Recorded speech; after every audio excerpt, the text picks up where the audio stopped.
السلام علیکم۔ کتاب مقدمۃ القرآن بائے پروفیسر احمد رفیق اختر صاحب۔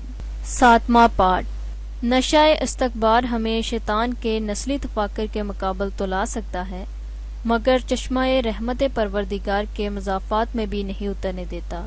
قبر تک کی مہلت قبر تک رائگاں گئی، سوائے اس کے کہ ایک بہت بڑی چادر غفلت و نسیان نے اس کے عقول کو ڈانپ لیا ہو، اور کوئی وجہ نظر نہیں آتی، اور یہی حقیقی مطلب ہے اس قرآنی آیات کا کہ اللہ ان کے دلوں میں اور قبول حق میں اوٹ بن جاتا ہے۔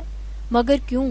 کہ اللہ نہ چاہے گا کہ ذہین، فتین اور محنت کش لوگ اس کی طرف مائل ہوں، اقرار و وحدانیت کریں، بندگی کے منصب پر پورے اتریں۔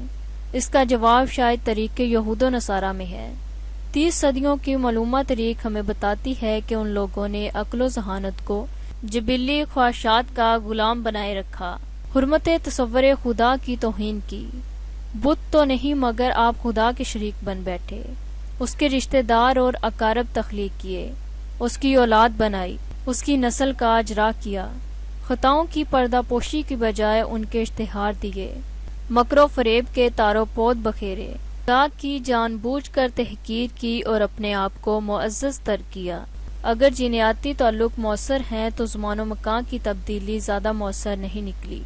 دور حاضر میں شریعت پیغمبر کا مذاق اور اپنی اقلیت پرستی کا معیار ٹھہرایا، قوم عاد و سمود کی روش کا اعادہ کیا، خود شناسی کی بجائے تمرد و سرکشی اور خود غرضیانہ نام و نمود کی حوصلہ افزائی کی، حرام کو حلال کرنے میں جس دیدہ دلیری سے کام لیا وہ انہی کی تاریخ کا طریق باب ہے۔ شیطانی یقین کی رنگ و نسل پر ذہنی برتری کی بنیاد رکھی، مکر و فریب اور ریاکاری کے انداز کی بنیاد چانکیا اور میکیاولی کا فلسفہ سیاست تھا۔ ظلم و ستم میں صحرائے گوبی کے خونخوار منگولوں سے بھی بازی لے گئے، مقاصد برآری کے لیے بیڑیوں کے گول بن گئے، اور معصومیت کا یہ عالم کہ اپنے آپ کو دنیا کی تہذیب یافتہ اور متمدن قوموں میں شمار کیا۔ وقت نے بتایا ہے کہ مغرب کے مہذب اور شائستہ رویوں کے پیچھے انتہائی ابتدائی جنگل کا جانور ہمیشہ موجود رہا۔ علم و ادب کے تمام نقاب بھی اس تعصب اور سفاکیت کو نہ چھپا سکے جو صدیوں سے ان کے اذہان کی بنیاد ہے۔ آزادی رائے اور تحفظ حقوق کی صدیوں کی جھوٹی روایات دوران زمانہ کے ملبے میں دب گئیں، اور پھر وہی چہرہ، وہی عادات، وہی انداز جہلانہ اور عادات عاجلانہ، دوہرے قانون، دوہرے نظام، دوہری شخصیتیں، دوہرے چہرے، اصل خود غرضیانہ و احمقانہ۔ مختصر وقفے میں تاریخ اپنے اعمال دہراتی ہے۔ جرمنی کو قتل یہود کے احساس جرم کی سزا اب بھی مل رہی ہے، مگر ہیروشیما اور ناگاساکی کے قاتل آزاد۔ مکر و فریب آشکار ہونے کے باوجود مغربی فکر کے سرکردہ حکمران دانشور طاقت اور انصاف کو ہم معنی قرار دے رہے ہیں۔ طاقت صحائف حکمت و انصاف لکھ رہی ہے، مظلوم اسے جبر تقدیر سمجھ رہا ہے۔ فرق یہ ہے کہ بات اب زمین کی حکومت سے آگے بڑھ گئی، بات اب خدائی کی ہے۔ یک حکومتی تصور اب اقوام متحدہ کے باہمی اشتراک کی تصور سے آگے بڑھ گیا ہے۔ زمین کے خدائے واحد کا نظریہ قائم ہونے کو ہے، مگر اس خدا کا وجود رحم و کرم پر نہیں بلکہ طاقت اور کثرت اسباب پر ہے۔ کوشش یہ ہے کہ پیغمبرانہ تعلیمات اور اوصاف، عبادت و اخلاق کو مکر و فریب کی روایت کے ساتھ منسوخ کیا جائے، آسمانوں کی حکومت کو زمین کی امارت سے بدل دیا جائے۔ یہی تو دجل ہے، یہ کفر سے بڑی تکفیر ہے، خدا کا انکار بجا۔ مگر نمرود و حمان کی طرح خدا سے جنگ کا عزم ہی تو دجال کا وتیرہ ہے۔ ربوبیت کی نئی تاریخ اہل تسلیم کے لیے وظائف اور افراط رزق اور انکار کرنے والوں کے لیے آگ اور کشت و خون۔ ہزارہ سال کی سہل پسندی 30 صدیوں کی مسافت میں انسان پہیے اور برود تک جا پہنچا، مگر 1 صدی میں انسان قتل و غارت کے مہیب آلات بنا کر بیٹھا ہوا ہے۔ ذہن کی یہ سرت پذیری معتدل تو نہیں، قوت و عظمت کا شیزوفرینیا اعتدال کی حدوں سے گزر چکا ہے۔ اب اس قافلہ سالار کو کوئی حادثہ، کوئی بڑا دھماکہ، قیامت سا کوئی سانحہ ہی معتدل کر سکتا ہے۔ اس امکان کی قربت سے دل انسان لرزاں اور ترساں ہے، مگر وہ جسے سوچنا چاہیے، انسان افتاؤں خیزہ اپنی منزل ہلاکت کو رواں ہے۔ لوگ شاید بغیر ضرورت خدا کا احساس نہیں رکھنا چاہتے، شاید جان بوجھ کر ہم اس کی حقیقت کو پس خیال ڈال دینا چاہتے ہیں، کیونکہ خیال خدا ہمیں ہر معاملے میں ایک ایسی پابندی سے آشنا کرتا ہے جو کم از کم نفس انسان کو تو گوارا نہیں۔ ایک صاحب نے مجھے کہا کہ 40 برس کا تو میں ہو گیا ہوں، مجھے ابھی تک خدا کی کوئی ضرورت نہیں پڑی۔ مجھے کیا پڑی ہے اس کے بارے میں سوچنے کی؟ آپ یقین جانیے کہ مجھے وہ خوش نصیب نہیں لگا اور نہ اچھے مزاج ہی کا مالک لگا۔ مجھے لگا کہ اگر حماقت کا کوئی جسم ہوتا تو ایسا ہی ہوتا۔ کچھ حضرات ناک منہ چڑھائے رکھتے ہیں، ان کو دیکھتے ہی احساس ہوتا ہے کہ یہ خدا سے معذرت نکلوانا چاہتے ہیں اپنی تخلیق پر۔ ویسے بعض اوقات اللہ پر بھی تعجب ہوتا ہے، خالق کی یہ بلندی اور تخلیق کی یہ پستی۔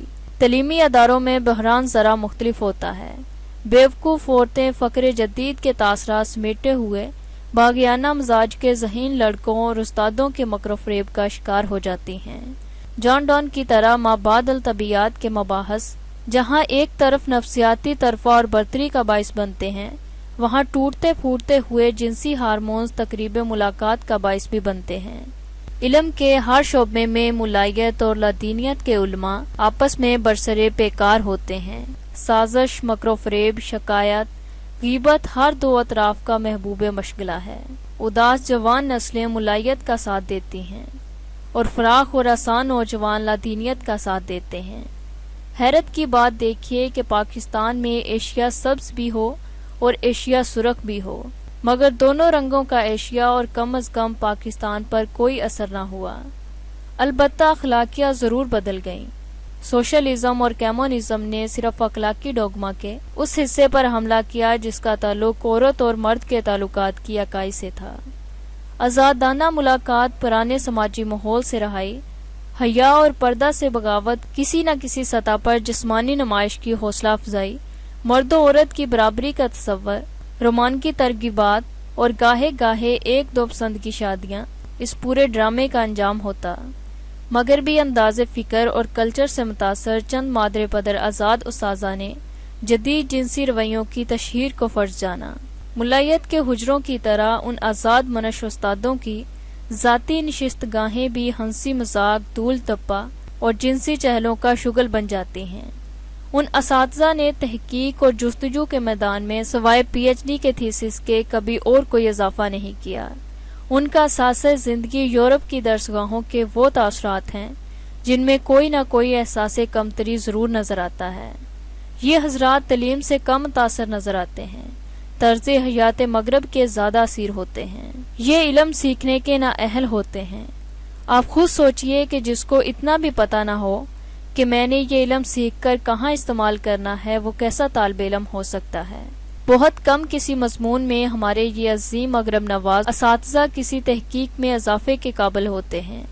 البتہ ان کے نام سے کئی شادیاں، گھروں، بیوٹی پارلروں اور پبلک تفریحی گاہوں کا افتتاح ہو سکتا ہے۔ یورپ اور امریکہ جاتے ہوئے یہ ملائیت کے سٹیٹس پر قائم ہوتے ہیں، واپسی پر یہ لادینیت کا لبادہ لیے ہوتے ہیں۔ حیرت کی بات یہ ہے کہ انگریزی زبان اور امریکی محاورہ گفتگو اس کلاس کا طرز امتیاز ہے، اور سب سے بڑی حیرت کا باعث یہ ہے کہ تعلیم اگر اردو یا کسی علاقائی زبان میں دیں تو وہی قدیم ملا لگتے ہیں۔ تعلیمی ادارے تعلیمی اقدار کی بجائے حکومتی اشارات کے محتاج ہیں۔ کوئی بھی سربراہ عموماً اس احتیاط سے چنا جاتا ہے کہ وہ کوئی آزادانہ رائے کی حوصلہ افزائی نہ کرے۔ تھنک تھینک دراصل خوش آمدیت اور جی حضوریت کے اجتماع ہوتے ہیں جنہوں نے ہر حال میں وقت کے حکمرانوں کی اعلیٰ ذہنی صلاحیتوں کا اعتراف کرنا ہوتا ہے اور عام اعداد و شمار کے ہاتھوں مسخ ہو جاتے ہیں۔ اہل اسلام کی تمام تر زبانیں اپنے حکومتوں کے اقتدار کی کشیدہ گو رہتی ہیں۔ مذہبی محکمہ اور وزارتوں کے حصول کے لیے علماء مذہب خدا سے بھی بغاوت کر سکتے ہیں، فتوے بدل سکتے ہیں، شریعت میں تخریف ہو سکتی ہے، حدود اللہ کی تنسیخ ہو سکتی ہے۔ اپنے اپنے ماحول میں کبھی کبھی کسی عالم کی اچھی تقریر کی شہرت سننے میں آ جاتی ہے، کسی نئے فلمی گیت کی طرح کوئی مولوی تفریح سماعت کا سبب ضرور بن جاتا ہے، کچھ کے بلند و بانگ لہجے عوام میں مشہور ہو جاتے ہیں، مگر حیرت کی بات ہے کوئی مولوی صفائے قلب اور کردار کی کسی خوبی کے لیے کبھی مشہور نہیں ہوا۔ شکریہ۔